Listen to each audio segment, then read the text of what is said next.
Paparazzi House. Thank you so much, Saad. It's a pleasure meeting you today with the podcast, talking about the power dynamics. And we want to learn from your experience. What are the challenges you faced, and how did you handle it?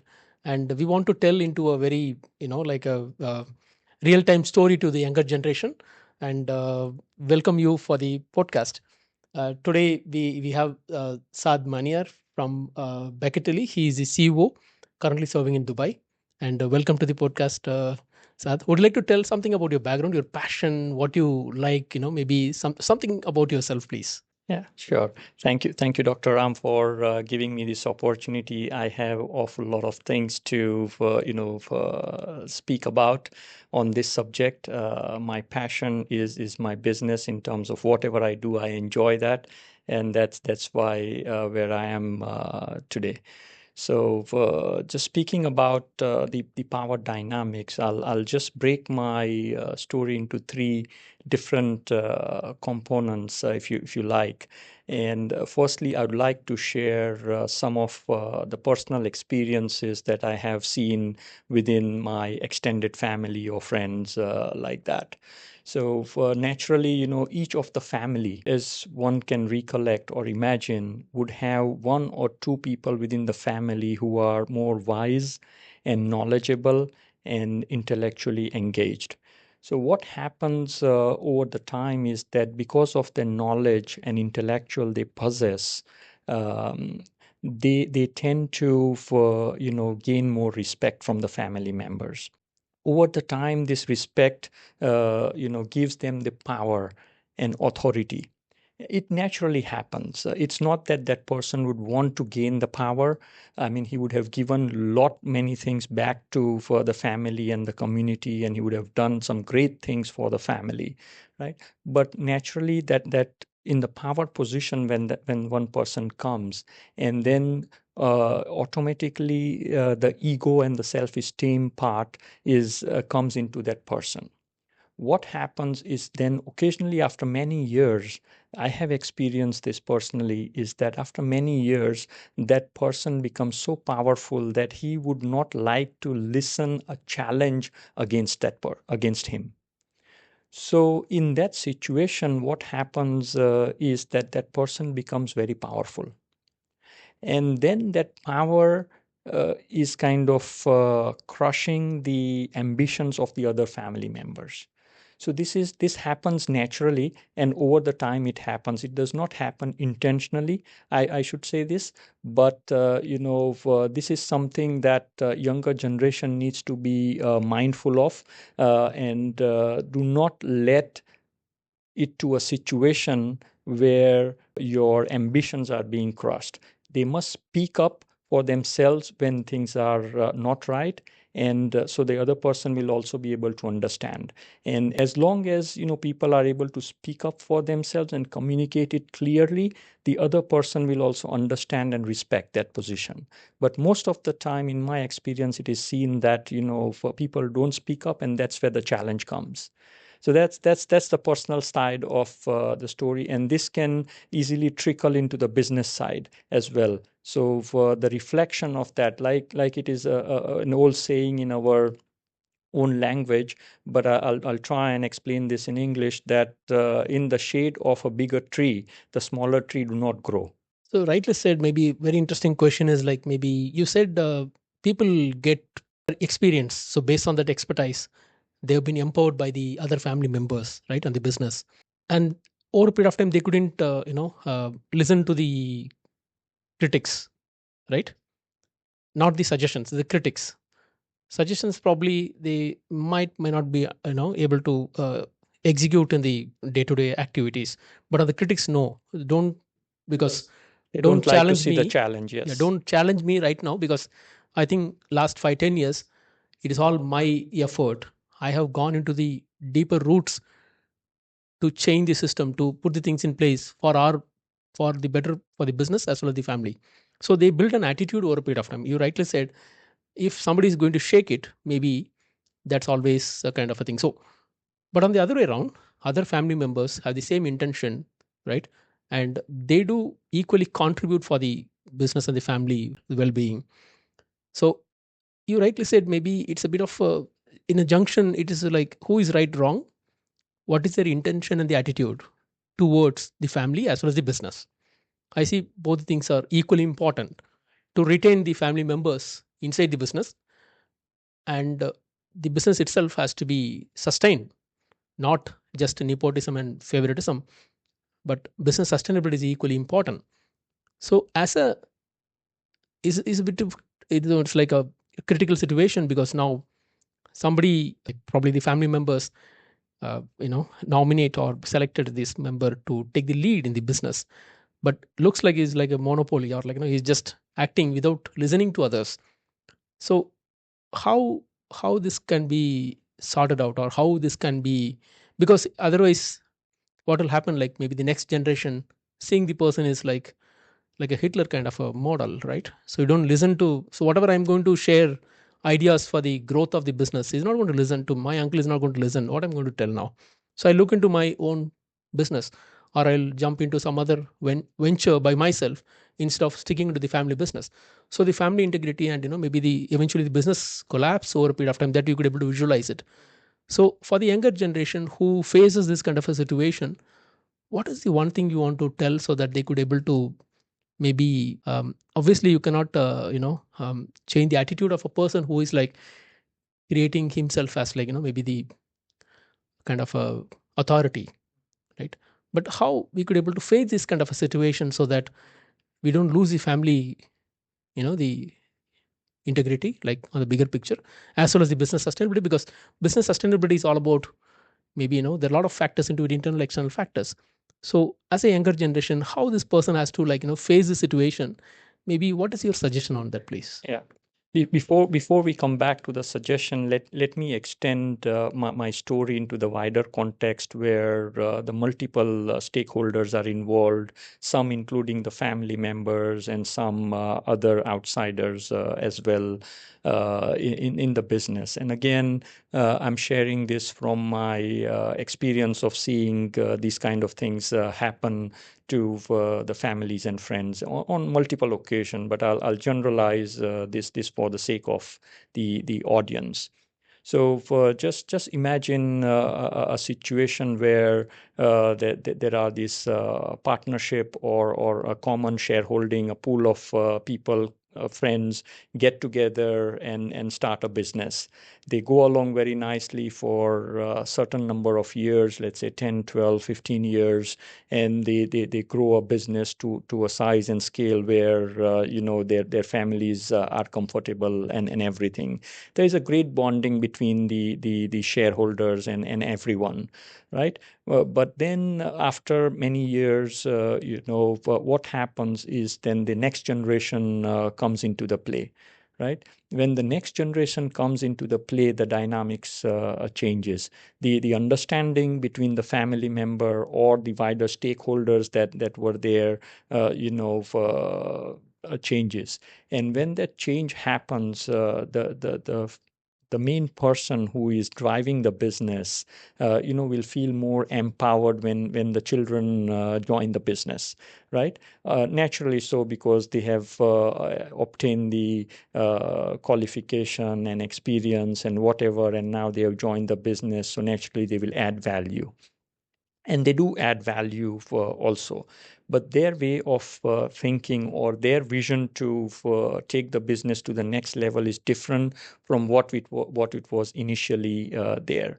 So there's a difference in this vision. While some of the stakeholders within the business may accept that renewed vision, while some of them may not. And in my experience, I've seen this happen in reality. Is that over the time when this certain stakeholders, when they do not agree to the renewed vision or the strategies, then they start to challenge, and the dynamics and the friction increases between the stakeholders. When that kind of situation happens, my advice to the younger generation is that they should reevaluate their situation, their position in terms of what is going right, what is going wrong. Their ego is something that they should keep on the side, and just try and address the real challenge that they have. Either they have to realign themselves the vision, or take certain action which is necessary to be separated. Like I gave you an example earlier, or an analogy of tree, that the big tree do not allow the smaller tree to grow nearby them. So if they have to grow as equal to for the big tree, then they have to go little far away from that tree for allowing them the space to grow, right? So this is very important. And what happened in the case, in the story which I was mentioning to you earlier, is that over the period, the main shareholder who was leading and whose children joined, he died at some point. And then at that point, the remaining stakeholders found it very difficult, because the de facto power was taken over by the children, right? So for in that situation, it becomes very difficult for them. So had they evaluated the situation few years before, and done something or taken some action necessary to protect their interest, then they would be in a different position. So what happened eventually is that the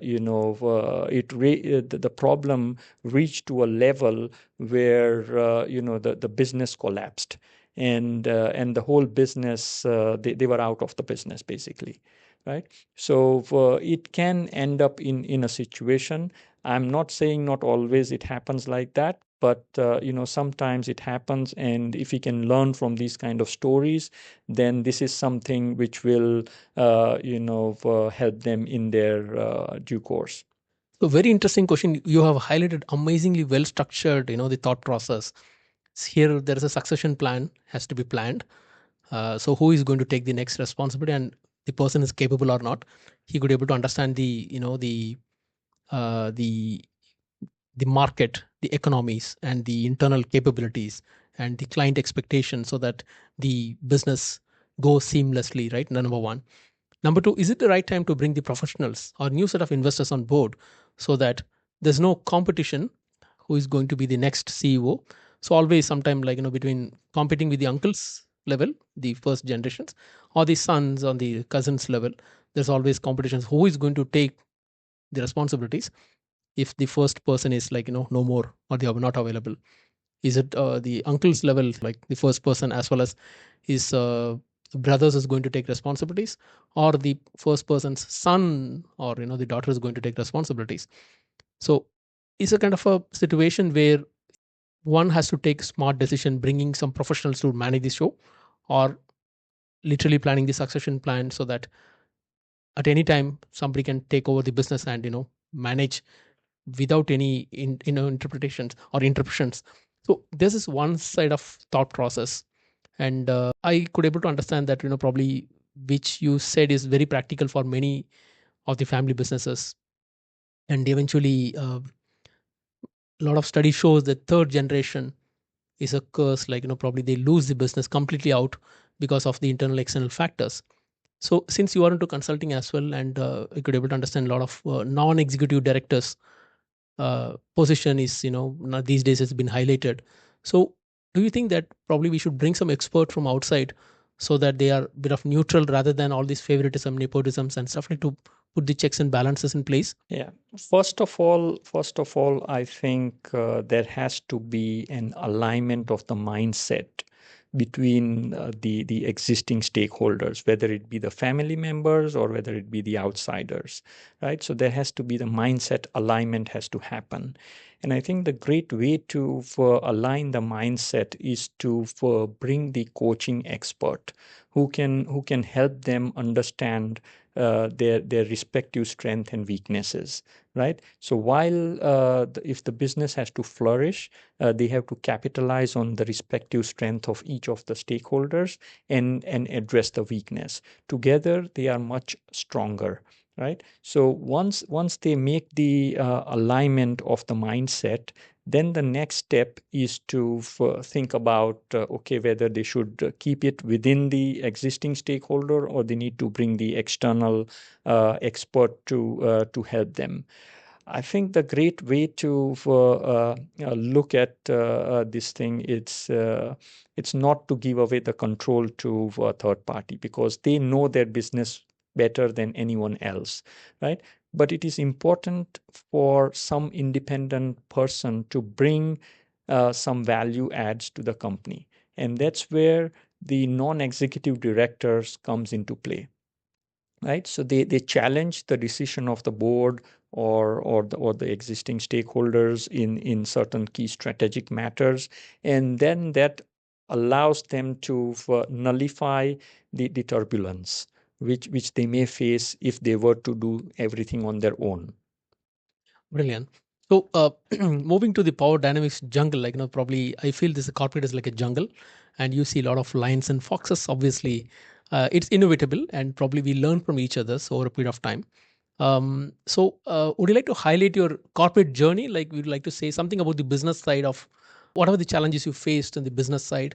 Maybe something to highlight where there's a power dynamics, you felt some challenges, and how did you handle it? We all come across a number of challenges, and that's why, in the professional environment, we have to struggle and survive.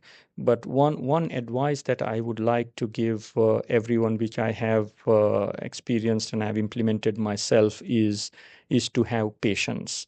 It is tremendous patience is required in terms of handling the difficult situations, right? So unless you have that, you will ruin the entire business and the relationship with the stakeholders, whether it be the family or the extended other stakeholders. You mentioned about the jungle. This reminds me of my African safari experience, and I'd like to share, and in the context of the business, right? So I have had a couple of safaris I have been to, and there is a lot to learn from the savannas. So one of the experience that I had is that there is impala, the family, the way they behave and they group as a family. So when I was on my safari, I noted that the group of these impalas, they were in like 50s or 60, a group of them, and in a bunch like that, taking shades under the tree. And in my few observations, I noted that only one of them had the horns and the remaining were without the horns. So I asked the question, why is it? Is it different families or what? And the tour guide, he explained to me that, all these ones without the horns, they are the females and only one male. So they go with the most powerful male. And then I saw the another group of impalas, and they were all males, right? So I say, what is this? I don't understand. So they say all these male members, they exercise and they do whatever to build the power within themselves so that they can fight with that one impala, and if they win that fight, they are able to control all the female around them, right? And the female would go with the powerful male because they believe that that one strong male will be able to protect them against the predators, right? So this is the law of the land. This is the nature. It teaches us many things, but in the human side of it is that often the power is misused, right? Sometimes unintentionally, but it is misused, and when it is misused, it comes in the way of the growth and development of the business. It is very amazing. So you rightly said we observe a lot from the jungle, and probably it's more we could able to connect, and the human behaviorals sometimes directly or indirectly able to. There's a lot of correlation of the animal behavior and human behavior. So in the corporate context, probably I just want to understand from your perspective. So there are a lot of like the titled power, right? The formal power structure, the authorities, and the informal powers who doesn't have titles but still they influence certain situations, decisions, as well as sharing information, hire and fire, uh, not sitting on the front seat to execute the power, but somehow they trigger the strings so that automatically it happens. So you could able to observe many situations. Probably these people, like the informal powerful people, might be very they don't want to take positions. That's very clear, because they are like, they don't want, maybe, or they don't want to sit on the front line to manage the business, but they literally control a lot. You before that, you mentioned about the kind of a situation we should not, you should be silent, not react to it. So that kind of a gray area or gray uh, situation people get into it during the journey of business and the corporate life. And we've been provoked in many situations by these informal people or maybe the powerful people. And so you rightly said, be silent. That's the amazing observation Yes. you Say, shared. for being silent is the answer, but for you must speak up, like I mentioned earlier in my first story. But just deal with it more patiently, right? But you should communicate your point of view as well.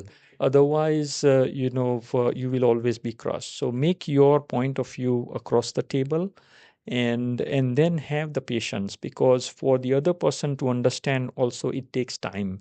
Maybe you have to explain in different contexts, different scenarios, maybe two, three, four, five times, and then the other person will realize that yes, what this person is saying is right, and we should do it accordingly. Or it may happen that you have to take an intermediary route, whereby that other person comes down by his expectation by, let's say, 40%, and you go up by 60%. Always the game has to be played between 40 and 60%, right? If it goes beyond that boundaries, then the power tilts into one person than the other, then the whole dynamics will ruin the business. Yes. So here, kind of a scenario where one side we've been gained knowledge over a period of time. Number one. Second, we try to be a bit more patient so that we don't overreact to the any provoked situation, right? And eventually, we have other partners or maybe shareholders or even C-level executives in the board. Um, so it is a situation where whether we need to talk, not to talk, or patiently handle the situation. But imagine a situation where you need to really talk out. Um, Sometime it is like, how do I put it? Like maybe it's like a do or die situation where people have to face the challenges. Yes, but if you miss it out, probably the conglomerate is going to be collapsed. So on that situation, yes, patience is important, but we cannot execute the power too much. But do we handle with a bit of uh, situation where we handle through others, right? Maybe through family members or other executives who is like connected to the other board members in a way where they could able to understand the situation. It is not like I'm directly involving. My question is very simple here. Probably me involving may collapse, right? Because they feel it is like once they started feeling me as an opponent or like not in, I'm not in good books right now, and that's it. The timing is not good. Yeah, So whatever do you I say, the other person will is not going to listen. everything is going in a wrong interpretation. So I am talking in a very patient, polite, but very intellectually, because my intention is very simple, to retain the family business in one side, as well as the business itself, sustainability is the other side. But whatever I am putting across, no, from the all the other board members or the family members. So do I indirectly use other members who could able to influence the situation? So slowly I take a back step, so that because my intention is to sustain the whole system.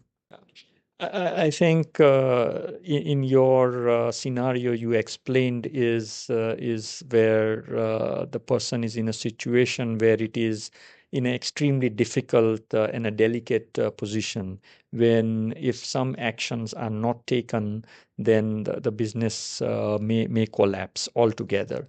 So in the interest of protecting the business, the continuity of the business, one must evaluate and maybe step aside and do something else, and allow the other person to continue for that business, because otherwise it may be in a situation where the whole business will collapse. So for while this will also give a person some opportunity if they step aside and allow for some time for them to stabilize the business themselves, then that's something that can be done also.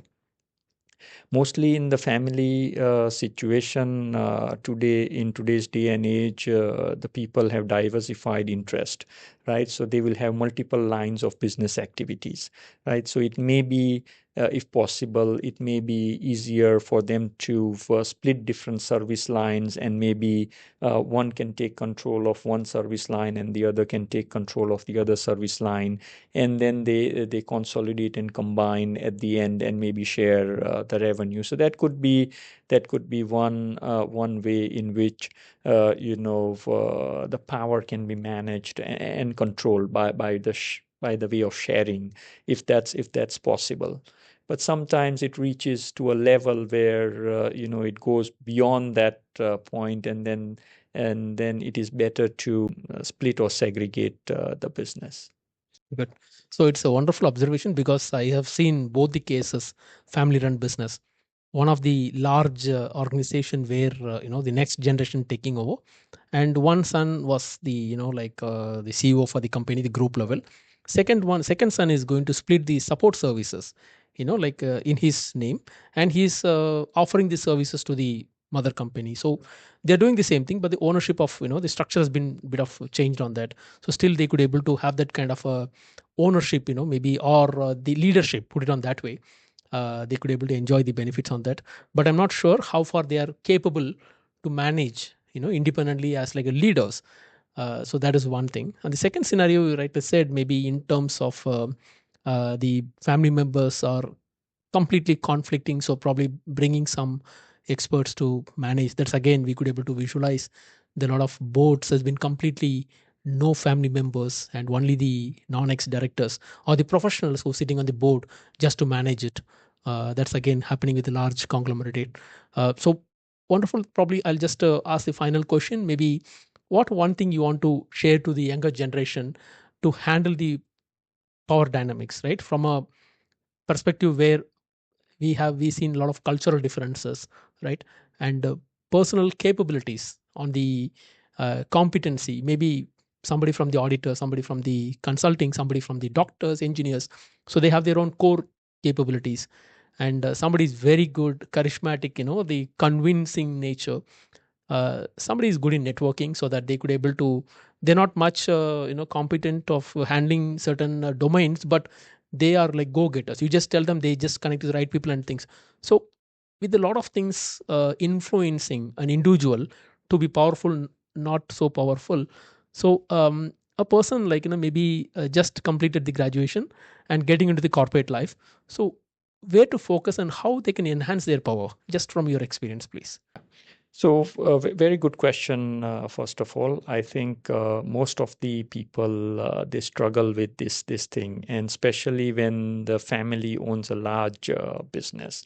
My advice to for the younger generation would be that first 3 or 4 years, they need to gain an experience outside their business, somewhere in some other company where they are a normal employee starting at the lower level, and they grow up to a certain level position. That's when they will have the realization of what it is to be like in that position. So unless you step into the shoes of the lower level people, you will not be able to take the corporate decisions, because you will not be able to understand that. So the common mistakes what most of the family business they do is, as soon as their children they graduate or they qualify, they bring them into the business straight away and put them in a position of power. And that's where they go wrong, because without experience and the power, knowing that they will be able to inherit all the knowledge and the skills and capabilities, while they may be familiar with the business because they have seen their parents or the other siblings or the family members doing the same business. They may be talking the same business thing on the dinner tables, but having the ground level experience is the most important aspect. So a lot of hard work is needed. Gain the experience outside of your family business, and then bring that experience into your family business and help it grow.